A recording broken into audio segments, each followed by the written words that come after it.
Hi to all. మనం ఇవాళ video ఏంటంటే ట్రిపుల్ ఐటీకి వెళ్ళడానికి ఎవరికి ఎటువంటి టైప్ ఆఫ్ ఛాన్స్ ఉంటాయి అనమాట. And also like private school వాళ్ళకి ఎక్కువ ప్రయారిటీ ఉంటుందా, లేకుంటే గవర్నమెంట్ స్కూల్ వాళ్ళకి ఎక్కువ ప్రయారిటీ ఉంటుందా? ఈ టాపిక్ మీద మనం మాట్లాడబోతున్నాం ఈరోజు. మెయిన్గా అందరూ తెలిసిన విషయం ఏంటంటే ప్రైవేట్ వాళ్ళకు కూడా ఛాన్స్ ఉండదు అని చాలామంది అనుకుంటారు. బట్ కొన్ని పరిస్థితుల్లో వాళ్ళకు కూడా ఛాన్స్ ఉంటుంది. ఇప్పుడు మనం అవి ఎటువంటి సిచ్యువేషన్స్ ఎలా ఉంటాయి మొత్తం చూద్దాం అనమాట. ఓకేనా? ఫస్ట్ మనకి ట్రిపుల్ ఐటీ అనగానే గుర్తొచ్చేది గవర్నమెంట్ స్కూల్ అనమాట. Government school and private school. ఓకేనా? మ్యాక్సిమం ప్రయారిటీ గవర్నమెంట్ స్కూల్కి ఉంటుంది. మనకి ఎలా ఉంటుంది దాంట్లో డెప్త్ కూడా చెప్పుకుందాం అన్నమాట. నేను చెప్తాను అంటే ఎలా ప్రాసెస్ జరుగుతుంది అండ్ ఎలా సెలెక్ట్ చేస్తారని చెప్పేసి. ఓకేనా? ఫస్ట్ ప్రైవేట్ స్కూల్ వాళ్ళకి ఫర్ ఎగ్జాంపుల్ చెప్తున్నా. ఇప్పుడు ప్రైవేట్ స్కూల్ అబ్బాయికి ఒక 590 వచ్చాయి అనుకోండి అప్రాక్స్. ఓకే, అదే మార్క్స్ గవర్నమెంట్ స్కూల్ అబ్బాయికి కూడా సేమ్ ఈక్వల్ వచ్చాయి అనుకోండి. ఓకే, ఇప్పుడు మీకు తెలుసు ఏమని తెలుసు, ఈక్వల్ మార్క్స్ వస్తే ఫస్ట్ ప్రయారిటీ గవర్నమెంట్ స్కూల్కి ఇస్తారని చెప్పి తెలుసు. ఇక్కడ చూడండి ఇంకొకటి, ఇఫ్ ఇన్ కేస్ అదే ప్రైవేట్ స్కూల్ అబ్బాయికి 590 వచ్చాయి, బట్ గవర్నమెంట్ స్కూల్ అబ్బాయికి 580 వచ్చాయి అనుకోండి, 580+. ఇప్పుడు ఎవరికి ప్రయారిటీ ఇస్తారు? మీ లెక్క ప్రకారం చూసుకుంటే ప్రైవేట్ స్కూల్కి ప్రయారిటీ ఇవ్వాలి. బట్ ఇది నాట్. ఎందుకంటే గవర్నమెంట్ స్కూల్ వాళ్ళు చదివినప్పుడు వీళ్ళకైతే కొంత పర్సంటేజ్ యాడ్ చేస్తారనమాట. ఎంత పర్సెంట్ ఉంటుందో అంటే, మేము చదువుతున్నప్పుడు మాకు ట్రిపుల్ ఐటీ వచ్చినప్పుడు ఎలా అంటే మాకు గ్రేడ్స్ పాయింట్స్ ఉండేవన్నమాట, 10 CGPA. ఈ 10 CGPAలో 0.4 CGPA యాడ్ చేసేవాళ్ళు అనమాట. ఓకేనా? అంటే ఇప్పుడు 10 వస్తే మనకి 10 వచ్చినట్టు కాదు, 10.4 వచ్చినట్టు అనమాట.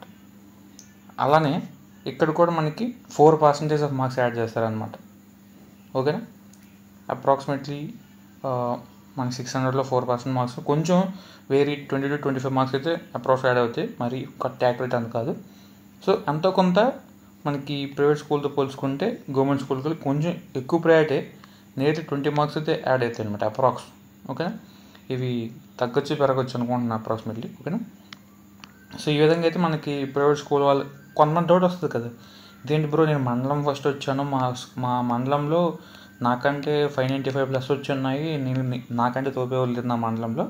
బట్ అదే మండలంలో మా ఫ్రెండ్స్ చదువుతున్నాడు గవర్నమెంట్ స్కూల్లో, వాడికేమో 580 వచ్చినా సరే ట్రిపుల్ సీట్ వచ్చింది, నాకు 595 వచ్చినా నేను ప్రైవేట్ స్కూల్ నాకు సీట్ రాలేదంటే, ఈ పాయింట్ మీద చెప్పిన కదా, ఈ పాయింట్ బేస్ చేసుకుని నీకైతే సీట్ రాలేదు బ్రో. అదేవిధంగా మనం ప్రైవేట్ స్కూల్ చదివినా సరే, బట్ అక్కడ ప్రయారిటీ మ్యాటర్స్ కాబట్టి మనకి అవుట్ ఆఫ్ 600/600 వచ్చినా సరే, ఇఫ్ ఇన్ కేస్ వాళ్ళకి 580 వచ్చినా సరే, వాళ్ళకి ముందు ప్రయారిటీ, ప్రైవేట్ స్కూల్ తక్కువ ప్రయారిటీ ఉంటుంది. ఓకేనా? ఇది మీకు క్లియర్గా అర్థమైంది అనుకుంటున్నాను. ఇంకొకటి ఇక్కడ మెయిన్ థింగ్ ఏంటంటే, బ్రో అలాగైతే మరి ప్రైవేట్ స్కూల్ చదివి వేస్ట్ కదా బ్రో అంటారు.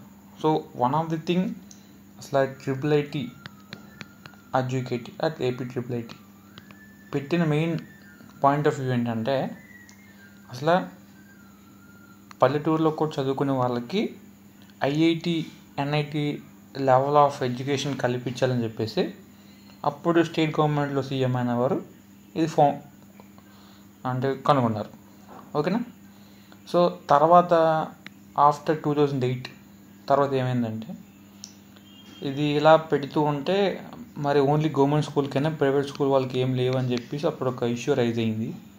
ఓకే, దానివల్ల ప్రైవేట్స్ వాళ్ళకి కూడా ఛాన్స్ ఇవ్వడం స్టార్ట్ అయింది. అంటే ప్రైవేట్ గవర్నమెంట్ కాదు, ఎవరికి ఎక్కువ వస్తే వాళ్ళకి అన్నట్లుగా పెట్టారనమాట అప్పట్లో, ఒక 10 years బ్యాక్. అప్పుడు ప్రైవేట్ స్కూల్ వాళ్ళు ఎక్కువ వెళ్ళిపోవడం వల్ల అప్పుడు రూల్ తీసుకొచ్చారు మళ్ళీ. గవర్నమెంట్ స్కూల్ వాళ్ళకి ఎక్కువ ప్రయారిటీ ఉంటుంది and compare to private school.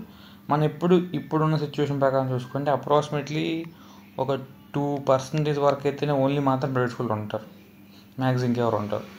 ఈ 2% కూడా ఎవరంటే స్పెషల్ కేటగిరీ వాళ్ళు ఒకళ్ళు ఉంటే వాళ్ళు ఉంటారు అన్నమాట. నార్మల్గా నేను మండలం ఫస్ట్ వచ్చాను బ్రో చెప్పాను కదా, నాకు 600/600 వచ్చాయని నాకు సీట్ రాలేదు అంటే ఇందువల్ల రాలేదు. ప్రైవేట్ స్కూల్ అయితే అంత ఎక్కువ ప్రయారిటీ చూపిరు. గవర్నమెంట్ స్కూల్ వాళ్ళకి అయితే ఎక్కువ ప్రయారిటీ ఉంటుంది when కంపేర్ టు ప్రైవేట్తో కంపేర్ చేసుకుంటే. ఓకేనా? ఇది మీకు క్లియర్గా అర్థమే అనుకుంటున్నాను. ఇంకొకటి, చాలా వరకు చాలామంది కామెంట్ చేస్తున్నారు కదా, అందరు కామెంట్స్కి రిప్లై ఇవ్వలేకపోతున్నాను. ఓకే, మీకు స్పెసిఫిక్గా రిప్లై రావాలి, ట్రిపుల్ ఐటీ గురించి అన్ని డౌట్స్ తెలియాలి అని అనుకుంటే మాత్రం ఓకేనా, మీరు మన ఛానల్ జాయిన్ మెంబర్షిప్ తీసుకోండి. ఓకేనా. సో వన్స్ మీరు మెంబర్షిప్ తీసుకున్నాక మీకు ఏమవుతుందంటే ప్రయారిటీ ఆఫ్ కామెంట్స్ మీకు రిప్లై వస్తుంది అనమాట. అంటే మీరు పెట్టిన దానికి వితిన్ ఫ్యూ మినిట్స్లో మీకు రిప్లై వస్తుంది. సో నాతో మాట్లాడడం జరుగుతుంది. సో మీ యొక్క డౌట్స్ని క్లారిఫై చేసుకోవచ్చు. సో మెంబర్షిప్ అంత ఎక్కువే ఉండదు, జస్ట్ 20 to 30 రూపీస్ ఉంటుంది అనుకుంటాను. తగ్గించేది రేటింగ్ అంత ఏం పెట్టలేదు. సో ఇఫ్ ఇన్ కేస్ ఇది ఎమర్జెన్సీ ఏం కాదు, ఎవరికైనా కావాలి అనుకోండి. చాలా వరకు కామెంట్ అడుగుతున్నారు కదా, సో అన్ని కామెంట్స్కి నేను అప్లై అవ్వలేకపోతున్నాను. చాలా వరకు కొంతమంది బ్రో మిమ్మల్ని ఎలా కాంటాక్ట్ అవ్వాలని అడుగుతున్నారు. సో వాళ్ళ కోసం అనమాట. If any needs take membership, and నేను వాళ్ళకైతే సపరేట్గా అయితే టచ్లో ఉంటాను. సో మీ డౌట్స్ క్లారిఫై అవ్వచ్చు. ఓకేనా. So thank you always. See you next video. Take care.